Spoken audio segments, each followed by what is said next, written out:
से अगर देखें तो वो एक संयमित भाषा का इस्तेमाल किया गया है। बिल्कुल यही अंतर है इनफैक्ट बाली डिक्लेरेशन और दिल्ली डिक्लेरेशन में, कि बाली डिक्लेरेशन में एक एग्रेसिव पोस्चरिंग थी रशिया के खिलाफ, और उस वक्त इनफैक्ट जैसा कि प्रणय ने भी कहा कि सर्जे लेवरव जो है गुस्से में छोड़ गए थे समिट को बीच में, लेकिन कल ये पहली बार हुआ कि दोनों पक्ष जो है वेस्ट की जितनी भी कंट्रीज है G20 में और रशिया और चाइना सभी का समर्थन था, कंसेंसस था जो उन्होंने यूक्रेन पे भाषा इस्तेमाल की। ठीक है, मैं सुरेश गोयल जी का भी रुख कर लेती हूँ, पूर्व राजनयिक हमारे साथ जुड़े हुए हैं दीपक जी। जी हाँ गोयल साहब, मैं आपसे ये समझना चाहता हूँ कि कल जो रशिया डिक्लेरेशन में भारत ने रूस से दोस्ती निभाते हुए पूरे डिक्लेरेशन के अंदर कहीं रूस का सीधे सीधे नाम नहीं आने दिया, यानी पुतिन को मोदी किसी हद तक एक कॉन्फिडेंस में ले चुके थे कि न्यू दिल्ली डिक्लेरेशन में क्या होने वाला है। इतने इक्वेशन तो पुतिन साहब के साथ मोदी जी के हैं।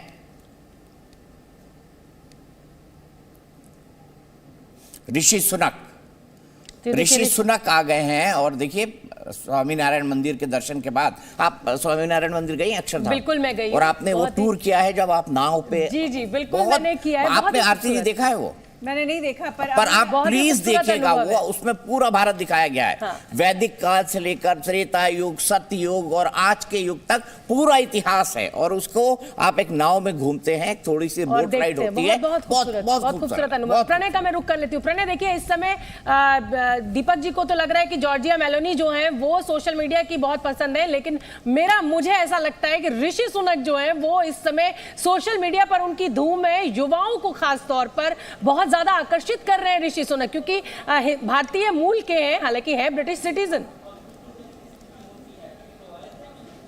बिल्कुल, न केवल भारतीय मूल के हैं, लेकिन भारतीयों के लिए जो भी भारत के आज़ादी के आंदोलन को जानता है, अगर हम भारत के गुलाम की बात, ये अपने आप में इतिहास की एक बहुत बड़ी करवट कही जा सकती है। शोभना भारतीय मूल का प्रधानमंत्री आज भारत आया है, जो ब्रिटेन का भविष्य भारत के अंदर देख रहा है, और ये बहुत सारी चीजें इतिहास की नई करवट, नया मोड़ बताती हैं। ये बताती हैं कि नया भारत किस तरीके से दुनिया की एक बार फिर धुरी बनने जा रहा है, और अब ब्रिटेन भी अपनी जो भविष्य की सिक्योरिटी है वो भारत के अंदर ढूंढ रहा है, उसके साथ ट्रेड करना चाहता है, कारोबार करना चाहता है। प्रणय, इसे कहते हैं कालचक्र का पहिया। एक ऐसा वक्त होता था जब हम इंग्लैंड के गुलाम होते थे, 100 साल से ज्यादा हम इंग्लैंड के गुलाम रहे, और आज ठीक 75 साल बाद भारतीय मूल का एक प्रधानमंत्री इंग्लैंड पर राज कर रहा है, वो भी सनातनी हिंदू।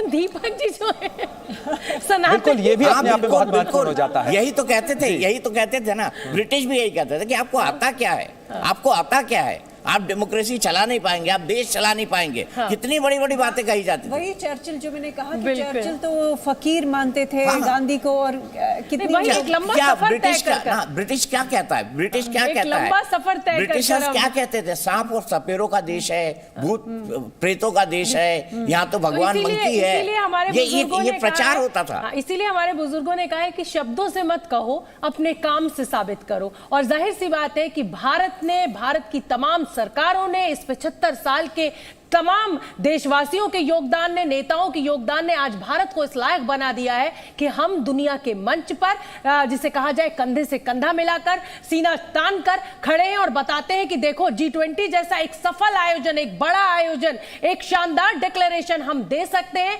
हम दुनिया में अब किसी से कम नहीं है। विशाल पांडे। बिल्कुल शोभना जी, यहाँ पर भारत ने यह संदेश दिया है पूरी दुनिया को कि G20 का जो शिखर सम्मेलन पहली बार भारत में हुआ, लेकिन भारत ने इसे काफ़ी भव्य बनाया और पूरी दुनिया ने इस कार्यक्रम को देखा है, भारत मंडपम की तस्वीर को देखा है, भारत ने कैसे अपने मेहमानों का स्वागत किया, और पूरे भारत की तस्वीर हमें भारत मंडपम में दिखाई पड़ती है। भारत की कला, संस्कृति, विरासत सब कुछ देखने को मिला। कोणार्क का व्हील प्रधानमंत्री नरेंद्र मोदी ने लोगों को दिखाया, इसके साथ ही नालंदा को प्रधानमंत्री नरेंद्र मोदी ने डिनर के दौरान दिखाया। और एक और खास बात, जब भारतीय कला संस्कृति की बात चल रही थी, पिछले 2-3 दिनों से लगातार दुनिया भर के लोग चर्चा कर रहे थे, तो हमने कल एक और खास तस्वीर देखी थी जिसके बारे में कल रात दीपक जी से चर्चा भी हो रही थी कि जापान की जो प्रधानमंत्री हैं उनकी पत्नी साड़ी पहनकर, यानी जो भारतीय वेशभूषा है उसमें डिनर में शामिल होने पहुंची थी। तो भारत अपनी कला संस्कृति का परिचय भी इस G20 शिखर सम्मेलन के जरिए तमाम दुनिया के नेताओं से कराना चाहता था, जिसमें मुझे लगता है कि भारत को काफी हद तक सफलता मिली है, क्योंकि जो भारतीय व्यंजन थे उसमें भी पूरी तरह से कुछ कश्मीर का जो कहवा था चाय में अगर देखें, दक्षिण भारत से फिल्टर कॉफी थी, और इसके अलावा दार्जिलिंग की चाय थी जो हमेशा ताजगी देती है लोगों को। तो भारत ने खाने पीने से लेकर हर एक जगह तक कल्चर कॉरिडोर तक बनाया, और साथ ही अपने डिजिटल जो भारत की ताकत है उसको पूरी दुनिया को दिखाया है। तो भारत ने रणनीतिक लिहाज से, भारत ने कूटनीति के लिहाज से, भारत ने सांस्कृतिक लिहाज से पूरी दुनिया को यह दिखा दिया है कि भारत अब विश्व को लीड करने के लिए तैयार है। जी हाँ, ठीक है। तो आइए 3 विंडो हम आपको दिखाते हैं। कोणार्क में क्या है? प्रगति और परिवर्तन का प्रतीक। ये भी दिखाता है कि हम जो एस्ट्रोनॉमी है उसमें कितने आगे थे। समय की गणना हमने शुरू की। कोणार्क का सन टेम्पल है जहाँ के गर्भगृह के अंदर सूर्य की पहली किरण जाती है, और सूर्य की किरण के हिसाब से कालखंड का यानी समय का निर्धारण होता था कि कब दिन है, कब रात है, कब सुबह है। वहीं दूसरी तरफ नालंदा शिक्षा का और संस्कृति का केंद्र, बहुत बड़ा केंद्र जिसको बख्तियार खिलजी ने मिटा दिया, राजघाट। ये दौर युद्ध का नहीं है, प्रधानमंत्री कह रहे हैं, और महात्मा गांधी की शांति और अहिंसा का संदेश दे रहे हैं। अभी भी राजघाट पर वो मौजूद है। बिल्कुल। और ऋषि सुनक का मैं लगातार जिक्र कर रही हूँ। आज सुबह सुबह ऋषि सुनक जो है वो अक्षरधाम पहुंच गए। अगर आप अपनी स्क्रीन पर नीचे देखेंगे तो उनका टारगेट आपको दिखाई देगा गाड़ियों का।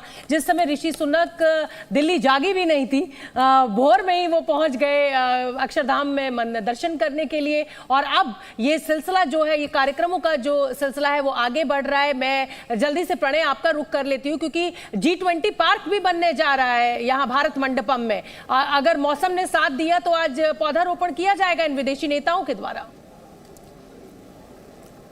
जी बिल्कुल, भारत मंडपम के अंदर जो अब तक का सबसे बड़ा G20 आयोजन हुआ है उसकी स्मृतियां रहें, लोग उस चीज़ को देख सकें। तमाम G20 के देश हैं उनकी यहाँ पर कुछ निशानी रहे, इसके लिए एक G20 गार्डन बनाने का प्रस्ताव है। और आज जो तमाम नेता हैं वो आज का सेशन खत्म होने के बाद वहाँ पर पौधारोपण होना है, और इसके लिए खास पौधे G20 के तमाम सदस्य देशों से बुलवाए गए हैं। प्रधानमंत्री मोदी जो हैं वो एक बरगद का पेड़ लगाए गए हैं, साथ ही अलग अलग जो देशों के जो पौधे हैं, पेड़ हैं, उनको यहाँ पर मंगाया गया है और उनको यहाँ पर लगाया जाएगा, और ये गार्डन जो है उसे तैयार किया जाएगा। हालांकि देखिए आज मौसम ने कितना साथ दिया, क्योंकि लगातार बारिश जो है वो सुबह से आज दिल्ली के अंदर हो रही है। हालांकि भारत में बड़ा हॉट है, फ्रेंच मैन बड़ा हॉट है। दीपक जी जो है, और आज नेताओं को उनके कपड़ों से, उनकी स्मार्टनेस से